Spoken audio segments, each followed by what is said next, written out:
तुम्ही बघू शकता, म्हणजे मला असं वाटतं की मी प्रॉपर तुम्हाला दाखवलं आहे. आणि ॲडजस्टेबल बेल्ट पण आहे इथे आणि हे गोल्डन कलरचं आहे. 2 समप्रमाण आहेत आणि 2 अर्धे अर्धे प्रमाण आहे. आणि हे करता करता मला असं वाटतं ना की माझ्या पोटात ना खूप जास्त कावळे ओरडायला लागले, कारण ना मला ॲक्च्युली आल्या आल्या खाल्लं ना तर ते बरं असतं, किंवा जेव्हा मी ट्रेनमध्ये बसते ना तेव्हा थोडंसं मी खाल्लं ना तर ते मग मला संध्याकाळी आल्यावर एवढी जास्त भूक लागत नाही. पण आता तसंच झालं आहे. आता अजून जेवण म्हणजे हे सगळं आवरायला अजून 1 तास आहे.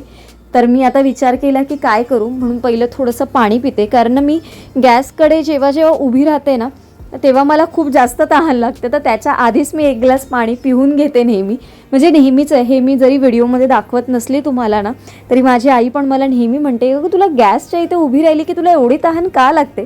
आणि ही पहिल्यापासून माझी सवय. मी इथे शेगडीच्या इथे जेव्हा जेव्हा काम करायला घेते ना मला खूप जास्त तहान लागते. म्हणजे तुम्ही बिलीव्ह नाही करणार, मी शूट करताना पण एवढ्या वेळा साईडला जाऊन पाणी पित असते ना. आणि सकाळचं पण माझं बऱ्याच वेळा तसं होतं. मे बी ती गरमीमुळे मला ते असं वाटत असेल. तर मी सर्वात आधी 1 ग्लास थोडंसं पाणी प्याली.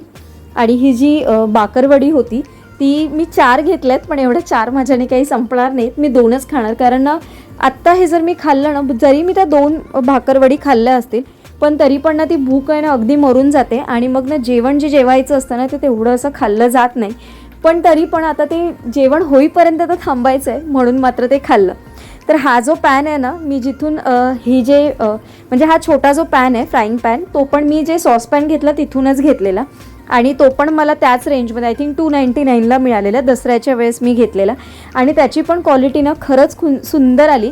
म्हणजे दोन्ही पण ट्रायप्लायमध्येच आहे. आणि जसं तुम्ही पण मला म्हणालेलात की प्राजक्ता आता नॉनस्टिक कमी कर आणि आता तुझ्याकडे भांडी आहेत तर तू म्हणजे हे जी ट्रायप्लायची आहे तर तीच सगळी वापर.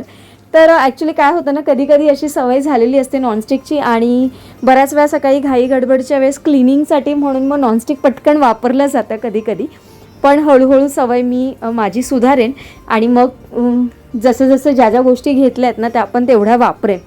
तर आता मी ना थोडंसं या पॅनमध्ये तेल टाकून घेतलं आहे. आणि याच्यामध्ये ना सर्वात आधी आपण सगळ्या डाळी भाजून घेणार आहोत. म्हणजे जी चण्याची डाळ होती आणि उडीद डाळ अर्धा चमचा, चण्याची डाळ 1 चमचा, हे पहिलं थोडंसं भाजून घ्यायचं. हे अगदी थोडंसं भाजलं ना की मग आपण याच्यामध्ये 1 चमचा जे शेंगदाणे घेतलेले ते, आणि 1 चमचा आपला जो दलिया आहे, जो आपण चिवड्यामध्ये वगैरे जो यूज करतो, ती जी चण्याची डाळ असते ना ती टाकून मिक्स करून घ्यायचं.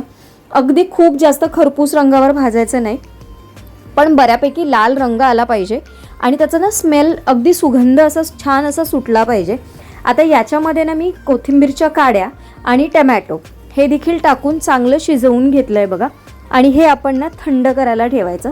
हे पूर्णपणे थंड झाल्यावर मी तुम्हाला याच्यामध्ये ना वाटताना काय काय अजून ॲड करायचं ना ते सांगते. बऱ्याच वेळा चॉपिंगसाठी ना मी हा अगारूचा चॉपर वापरते. आणि जेव्हा तुम्हाला फाईन चॉपिंग हवं असतं ना तेव्हा हे खरंच खूप चांगलं आहे. ही जी ब्रोकली होती त्यातलं पूर्ण पाणी मी काढून घेतलं आहे, म्हणजे पूर्णपणे ड्राय केले आहेत ते. आणि ना ते आता आपण याच्यामध्ये चॉप करून घेऊ. आणि तुम्हाला कळणार पण नाही, एवढी बारीक ही ब्रोकली होते ना की तुम्ही कुठल्याही रेसिपीमध्ये ही ॲड करू शकता. आज आपण ना ही डोशामध्ये टाकणार आहोत आणि तुम्हाला खरंच कळणार देखील नाही की याच्यामध्ये तुम्ही कांदा आणि ब्रोकली टाकलं, कारण हे एवढं बारीक याच्यामध्ये होतं ना की खूप जास्त स्मूथ होतं. तुम्ही नॉर्मल चॉपरमध्ये पण यूज केलं, म्हणजे त्याच्यामध्ये जरी तुम्ही चॉप करून टाकलं ना तरी ब्रोकली तर अजिबात कळत नाही. कांदा तरी थोडाफार कळेल तरी, पण ब्रोकली तर अजिबात कळत नाही, कारण ती अगदी बारीक होऊन जाते. आणि तुम्ही ना मुलांसाठी जर काही तुम्हाला असं त्यांना जर खात नसतील, किंवा फ्लॉवरला मी सांगेन ना, फ्लॉवरसाठी हा ऑप्शन खूप चांगला आहे. फ्लॉवरच्या ऐवजी तुम्ही ही भाजी तुमच्या जेवणामध्ये किंवा अशा कुठल्याही मील प्रिपरेशनमध्ये तुम्ही ॲड करू शकता. कटलेट म्हणा, कुठल्या पराठा म्हणा, किंवा जसं मी आत्ता करते उत्तप्पा, असं तुम्ही करू शकता. आता याच्यामध्ये टमॅटो पण मी म्हणजे बारीक चॉप करूनच घेतला आहे बघा. आणि एक अख्खा कांदा, आणि जवळपास मी जे घेतलेले ब्रोकली ते म्हणजे 3-4 कांदे होते छोटे छोटे त्याचे, ते घेतलेत. आणि कांदा पण अगदी बारीक केला आहे. आणि याची चार्जिंग आहे ना ऑलमोस्ट, म्हणजे मी तर जेव्हा नवीन आणलेला ना तेव्हा घेतलेला, आणि त्याच्यानंतर मी तो हल्ली म्हणजे गेल्या आठवड्यामध्ये तो चार्ज केला. म्हणजे माझ्या मते खूप आधी, म्हणजे 6-7 महिने तर जास्तच झाले असतील मला घेऊन.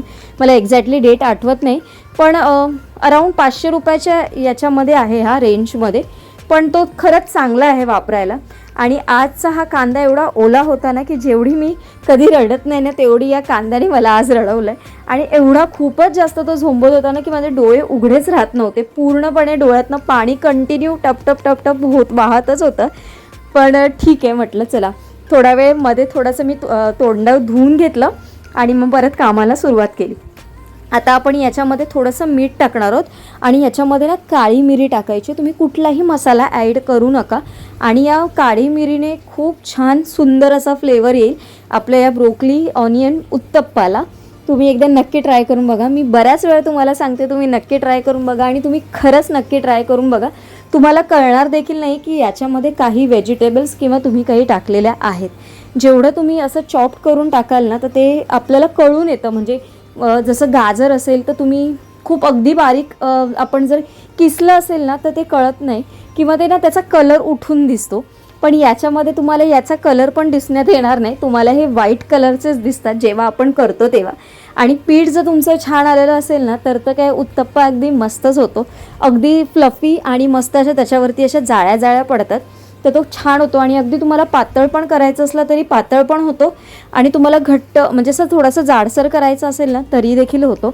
आमच्याकडे मी आंबोळ्यांचं पीठ ना बऱ्याच दिवसानंतर केलं, बरेच दिवस नव्हतं केलेलं, माझ्या मते 3-4 आठवडे तर मी नव्हतंच केलेलं. त्याच्या आधी केलेलं मी मध्ये एकदा केलेलं, पण त्याचं मी काही केलं नाही. मी ते पीठ आहे ना असंच माझ्या एका मैत्रिणीला दिलेलं, तिला हवं होतं म्हणून. मग ती मला म्हणाली तू बनवून आण, तर मी म्हटलं बनवून आणण्यापेक्षा मी तुलाच देते, तू बनवून आण. तर असं झालेलं ते पिठाचं माझं. तर बघा इथे आता छान हे जे थंड झालेलं मिश्रण आहे मी मिक्सरमध्ये टाकलं आणि आता याच्यामध्ये मी थोडंसं मीठ टाकणार आहे चवीपुरतं. याच्यामध्ये आता आपण थोडीशी चिंच टाकायची म्हणजे थोडासा आंबटपणा अजून यायला, कारण एकच मी टमॅटो टाकला त्याने खूप जास्त आंबटपणा येणार नाही या चटणीला. तर थोडीशी ही टमॅटो चिंचेची जी चटणी असते ना ती थोडीशी आंबट असेल तरच छान लागते. तर थोडासा एक चिंचेचा गोळा टाकायचा. लाल मिरची टाका, बऱ्याच वेळेस आपल्याकडे लाल मिरची अख्खी अवेलेबल नसते, तर जी काश्मीरी लाल मिरची पावडर असते ती टाका. आणि अगदी किंचितचं थोडंसं तांदळाचं पीठ टाका. म्हणजे काय होतं खूप आंबटपणा असेल ना तर चटणी आहे ना अशी फाटली जाते, तर ती फाटू नये म्हणून किंचितचं तांदळाचं पीठ टाका. त्याने अशी ही जी चटणी आहे ना ती अगदी स्मूथ पेस्टमध्ये होते. आता आणि याची आपण जे प्रमाण घेतलेलं त्याची केवढी झाली आहे बघा, आणि खूप जास्त होते म्हणून तुम्ही प्रमाण घेताना याच्यापेक्षा देखील कमी घेतलं तरी देखील चालेल. ही आता मला सकाळी पण नाश्त्याला वगैरे होऊन जाईल. तर आता आपण याला फोडणी देऊन ठेवा. फोडणी ऑप्शन आहे, तुम्हाला करायची असेल तरी तुम्ही करू शकता, नाही केली तरी देखील चालेल. मी आता तडका देऊन घेते. तर याच्यामध्ये मी तेल गरम केलं आहे आणि आज मी आपल्या या तडक्यापत्राचं उद्घाटन केलेलं आहे. तर आता याच्यामध्ये सर्वात आधी राई टाकली आहे आणि आड्यामाड्या 3 गोष्टी होतात म्हणून मी थोडंसं किंचितचं जिरं टाकलं आहे याच्यामध्ये. याच्यामध्ये थोडंसं हिंग, आणि हिंग जळायच्या आधीच आपल्याला याच्यामध्ये भरपूर असा कढीपत्ता टाकायचा. तुम्हाला याच्यामध्ये लाल मिरची टाकायची असेल वरून तरी तुम्ही टाकू शकता, थोडेसे तीळ टाकले तरी देखील चालतात. पण मी एवढा 4 पदार्थांचा हा मिळून हा तडका दिलेला आहे आणि हा तडका आपण चटणीवर ओतून घ्यायचा आणि आपली ही चटणी खाण्यासाठी तयार आहे. आणि मी डोसा तुम्हाला आता करताना नाही दाखवणार आहे, कारण बऱ्याच वेळा आपण डोसे करतो नॉर्मल तसेच डोसे असतात, काही वेगळे असे मी काही करणार नाही आहेत. आणि ते होतात पण व्यवस्थित, असं काही चिटकत वगैरे नाही, एवढं सगळं आतमध्ये आपण टाकलेलं असलं म्हणून खूप सुंदर होतात. आणि ही आपली छोट्याशा प्लेटमध्ये आपण चटणी घेऊया आणि इथे गरमागरम हा आपला उत्तप्पा म्हणा किंवा मग डोसा म्हणा असा छान असा तयार झालेला आहे. पहिलं सचिनला मी गरम गरम करून वाढणार आहे आणि त्याच्यानंतर मग मी खायला घेणार आहे. आज ना माझी सगळी कामं लवकर आवरली आणि जेव्हा कामं लवकर आवरतात ना तेव्हा त्याचा एक आनंद खूप वेगळा असतो. आणि आज ना मी मनात माझ्या स्वतःशीच ठरवलेलं की आज रात्री आपण कुठेतरी शतपावली करायला जाऊ. म्हणजे कुठे जायचं तर शिवाजी पार्क जवळ असल्यामुळे म्हटलं पार्कात जाऊ. पण आज माझा म्हणजे सचिनचे प्लॅन काही वेगळेच असतात, कारण त्याला सॅटर्डे संडे सुट्टी असते आणि मला तर काही सॅटर्डेला ऑफ नसतो, एक संडेचा असतो, तो पण कामात कुठे निघून जातो कळत देखील नाही. पण मी हॅप्पी आहे त्याच्यामध्ये, मला खूप जास्त आवडतं काम करायला आणि मला बिझी राहायला खूप जास्त आवडतं, त्याच्यामुळे मला त्याचं काय असं हे नाही वाटत. पण आज मी विचार केलेला, पण तो गेला गाडी चालवण्यासाठी, तर आता काही शक्य नाहीत. आता तो येईपर्यंत मला ऑलमोस्ट 12 वाजतील आणि आज उगाचची जागरण होणार आहे माझी, काम लवकर आवरून देखील. तर चला आजचा व्हिडिओ मी इथेच एंड करते. तुम्हाला ही युनिक रेसिपी म्हणजे ज्याच्यामध्ये आपण लसूण वापरलेला नाही आहे, खोबरं पण वापरलेलं नाही आहे आणि कांदा देखील वापरलेला नाही आहे, जे असे आपले काही मित्रमैत्रिणी असतील की ज्यांना विदाऊट ऑनियन आणि गार्लिक जे लोक खातात त्यांच्यासाठी ही परफेक्ट रेसिपी असणार आहे. त्यांच्यासाठी तुम्ही ही चटणीची रेसिपी नक्की शेअर करा आणि ती सगळ्यांना आवडेल. तर आजचा ब्लॉग इथेच एंड करते. उद्या एका छानशा ब्लॉगमध्ये भेटते. सर्वांना Shri Swami Samarth. Bye bye and take care.